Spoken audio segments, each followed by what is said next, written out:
कि अरविंद केजरीवाल जहां दिल्ली से शुरू हुए थे वहीं दिल्ली में वो हारे हैं और अरविंद केजरीवाल के दिल्ली हारने से हार केवल दिल्ली तक सीमित नहीं रहेगी। कर्मा फिल्म का डायलॉग राजनीति की आज की रिलीज हुई ब्लॉकबस्टर में फिट करके देखिए और थोड़ा मॉडिफाई करके कि इस हार की गूंज लंबे समय तक सुनाई पड़ने वाली है, क्योंकि जिन 26 सीटों पर आम आदमी पार्टी 3 बार जीतकर आई थी उनमें से 16 ऐसी है जो केजरीवाल के किले के तौर पर थी और अब वो ढह गई है। केजरीवाल कांग्रेस के वोट बैंक पर झाड़ू मारकर दिल्ली से लेकर पंजाब, गोवा से लेकर गुजरात तक विस्तार की योजना पर काम कर रहे थे। अब उन्हें पंजाब में पार्टी सरकार बचाने की चुनौती होगी। पंजाब में चुनाव भले ही 2027 में है, लेकिन सेनापति जब अपने ही मैदान में खुद सियासी वीरगति को प्राप्त हो जाए तो सैनिकों में भगदड़ मचने का इतिहास पुराना रहा। सवाल इसलिए कि क्या केजरीवाल की दिल्ली की हार और पंजाब पर भी असर डालेगी? क्या पंजाब के किले को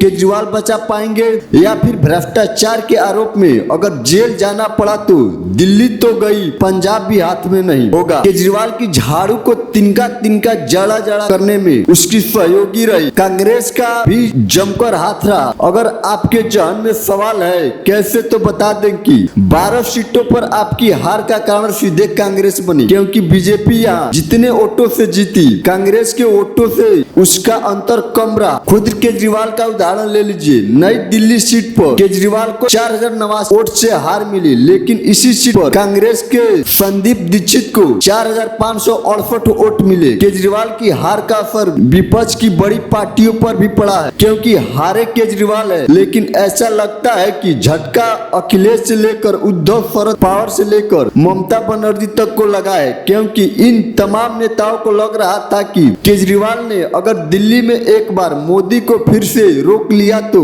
एक तीर से 2 शिकार हो। पहला एक कि जहां लड़ाई कांग्रेस से होती है वहां तो बीजेपी जीत जाती है, लेकिन क्षेत्रीय दलों के सामने बीजेपी अजय नहीं रहती। दूसरा एक कि कांग्रेस को किनारे करने में इंडिया गठबंधन में मदद मिलेगी, लेकिन केजरीवाल की हार ने छत्रपों की उम्मीदों पर भी मानो पानी फेर दिया। दिल्ली में केजरीवाल पार्टी के झाड़ू के तिनके बिखरे हैं, लेकिन दिल्ली इंडिया गठबंधन में भी अब आपस में रगड़कर तेजी से सुलगी और इसकी शुरुआत कश्मीर से हुई है। अमर अब्दुल्ला ने अरविंद केजरीवाल की हार का रुझान मिलते ही सबसे पहले तंज का गवाह पिला दिया और सोशल मीडिया पर लिखा कि और लड़ लो आपस में। उधर प्रियंका गांधी ने लगे केजरीवाल की हार के जख्मों पर नमक छिड़का और लिखा people wanted a change, it was obvious, people were fed of, people vote for change. हालांकि दिल्ली की जनता बड़ी अलग है। दिल्ली की जनता ने एक बार फिर बता दिया है कि अब जब भी चुनावी पत्ते फेंटे जाते हैं तो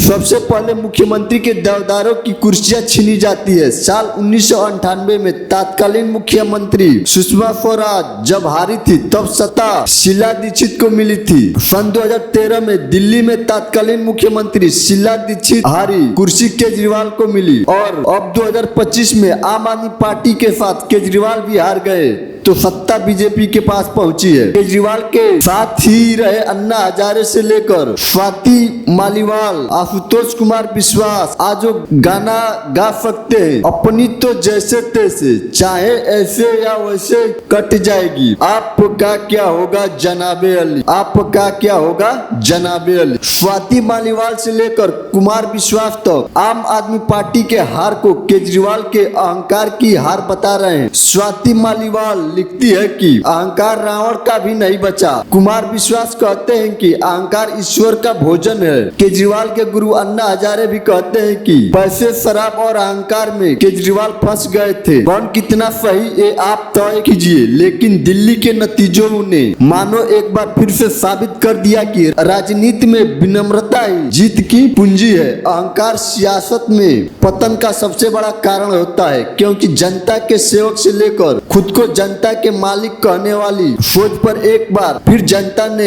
हार की मोहर लगाकर मानो पूरे देश में सख्त संदेश दिया हो कि लोकतंत्र में नेता आते जाते रहते हैं, मालिक जनता जनार्दन ही हमेशा रहती है। जय हिंद, जय भारत।